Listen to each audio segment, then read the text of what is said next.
Sabi ko nga po sa ating titulo, no? Sa ating title, good rating daw? So what?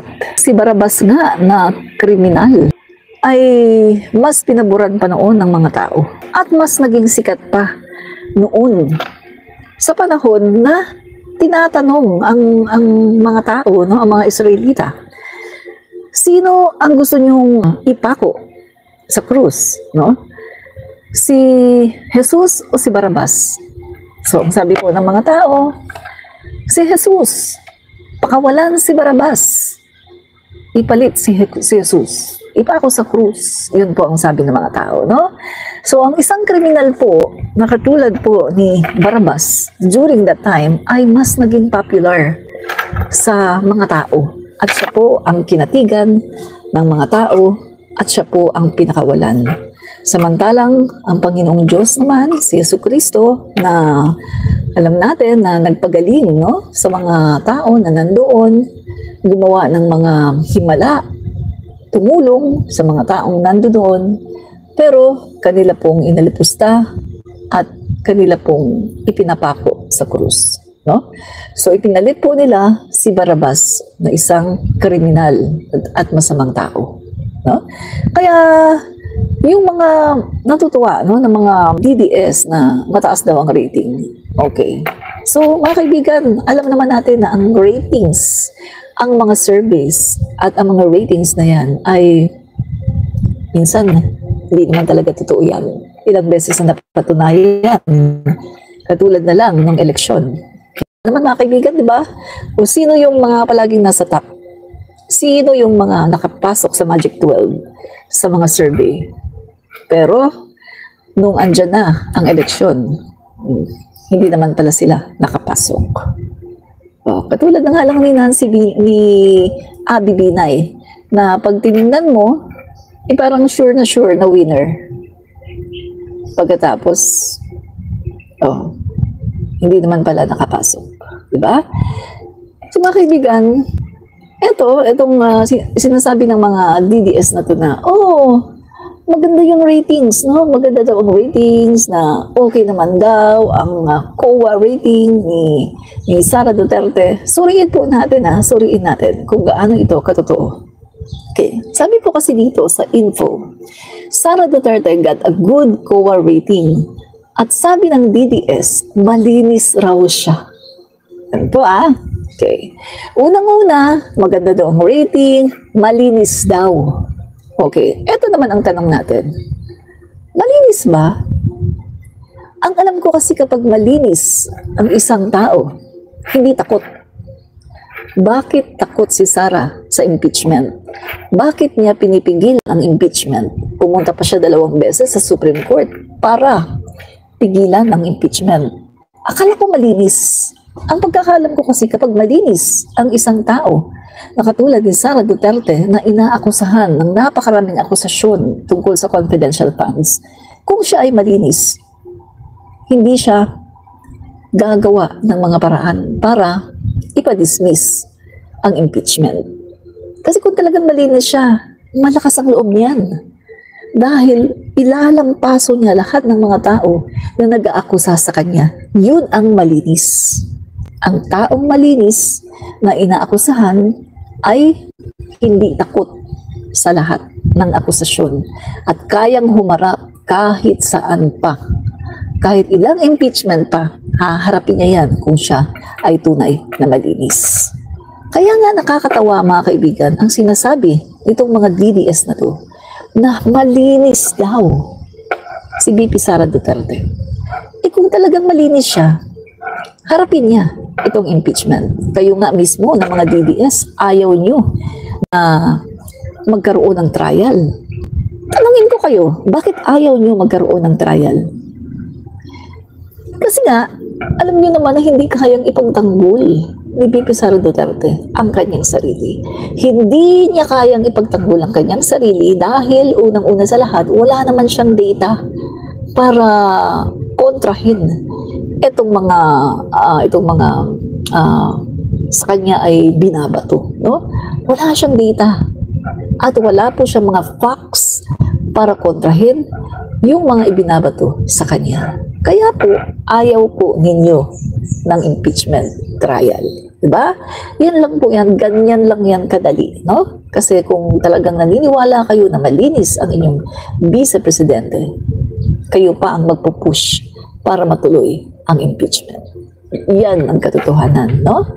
So, ang sabi pa ha, mga kaibigan, malinis, no? Malinis daw. Pero, FYI, ano ang nakalagay sa COA rating? Unmodified opinion. Unmodified opinion. Okay, tingnan natin. What is unmodified opinion? Ano ba yung unmodified opinion na yan? Okay. Ibig sabihin lang yan, maayos ang papeles. Hindi ibig sabihin na walang mali. Hindi yan resibo ng katapatan. In fact, may mga issue ang COA versus Sara Duterte. Ang ibig sabihin lang ng unmodified opinion ay nagpasa kung ano yung nire-require o magpasa kayo ng ganito. Diba, magpasa kayo ng lahat ng mga resibo ng mga beneficiaries ng confidential funds, ipasa nyo lahat ng resibo na yan. So, pinasa yan ng opisina ni Sara Duterte. Pero, doon sa mga resibo, nakita ngayon ng House of the Representatives na almost 1,000 plus ang walang birth certificate, walang death certificate, walang Senomar. Ibig sabihin, hindi totoong tao. Yun ang ibig sabihin ng unmodified opinion. Ibig sabihin, nag-comply sila sa mga requirements. O kailangan magpasa kayo ng mga resibo. Lahat ng mga beneficiaries na to, sino-sino yan? Yung mga resibo. So, nagpasa. Hindi na ngayon chine-check ng COA kung gaano katotoo ang mga resibong yun. Naalala nyo kung nanonood kayo noon ng hearing ng good governance, naalala nyo yung sabi mismo ng COA, yung mataba na lawyer ng COA, na hindi na daw nila chine-check, hindi na daw nila bine-verify. Basta tinatanggap nila, tinatatakan nila, hindi na nila chine-check kung sino-sino yan, kung totoong tao o kung ano bang nangyari, kung totoo ba yan, kung legit ba ng mga resibo na yan, hindi na nila chine-check. Kaya nga 'di ba, ang sabi sa kanila, nina Acop, nina Abante. So parang ang ginagawa niyo pala ministerial na lang. Ikaw pa naman kayo. Paano ninyo mababantayan ang buwis ng bayan? Paano ninyo mababantayan ang pera ng taong bayan kung ganyan kayo ka-lax? Kung ganyan kayo ka-luwag? Yung bang porke nag-comply, nagbigay ng mga resibo, wala na kayong pakialam kung totoong tao ba to? Ito bang mga resibo na to? Totoo ba yan na ganyan talaga ang kinastos? Wala na pong pakialam ang COA doon. Basta, ang pakialam po ng COA, nag-comply, nagbigay ng resibo. Hindi na po nila tinignan kung totoong tao ang mga yun. Kaya nga po, during the investigation ng good governance, nakita na 1,000 plus ng mga nasa resibo ng confidential funds beneficiaries ay hindi totoong tao. At 'di ba, ang sabi ng committee, kung ayaw yung ipakita ang pangalan ng totoong tao dahil kung ayaw yung malagay sa panganib, halimbawa, tayo, executive session.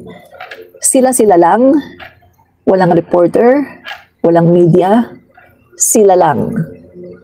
Yung committee chairman lang, at saka yung magpipresenta ng pangalan. Mga real names. Pero hindi nila magawa. Kasi wala silang real names. Kasi nga, inimbento lang talaga nila. Sina Mary Grace Piato, sina Kokoy Villamin, lahat ng mga yun, inimbento lang talaga nila. Kaya wala silang maipakita. Kaya nga nakakatawang isipin na itong mga DDS ay walang kaalam-alam o talagang nagbubulag-bulagan. Ang akala nila, pag sinabing unmodified opinion, akala nila malinis. Nakakatawa, di ba? Hindi talaga nag-iisip ang mga DDS. Minsan naiisip ko, totoo ba talaga na ganyan talaga sila? inborn ang pagkatanga at ang pagkabugok? Inborn ba talaga? Kasi binigyan tayo ng Diyos ng common sense pero hindi ginagamit. Doon pa lang sa ginagawa ng Vice Presidente na pagpapadismiss ng impeachment trial, doon pa lang kita mo na hindi, wag na muna tayo pumunta sa impeachment. Doon pa lang sa ginawa ng Vice Presidente ninyo na hindi uma-attend sa mga meeting, sa mga hearing ng good governance, umiiwas sa mga katanungan, hindi sumasagot purposely sa mga katanungan, ayaw ng executive session, yung sekretong session lang para sagutin niya ang mga katanungan. Lahat yan inayawan niya, ayaw niya mag-take ng oath. My God! Sa dami ng mga yan na ginawa ng Vice Presidente na pag-iwas sa pagsagot, dapat alam niyo na ang inyong Vice Presidente ay may tinatago at talagang siya ay nagsisinungaling. Pero, dahil sa kayo ay bugok at saka tanga, dahil sa kayo ay mga bugok at mga tanga, kaya baliwala lang sa inyo. Okay lang sa inyo yun. Kasi nga kayo ay mga bugok at mga tanga. Diba? So, sabi pa nila,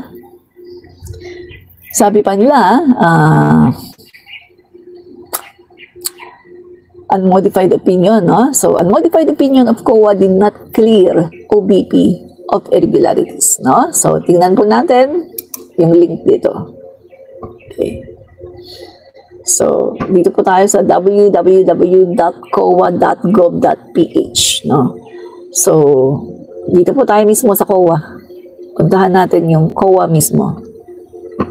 Okay, tingnan natin what is an unmodified opinion. Tingnan po natin, ano nga ba ang unmodified opinion, no? Okay.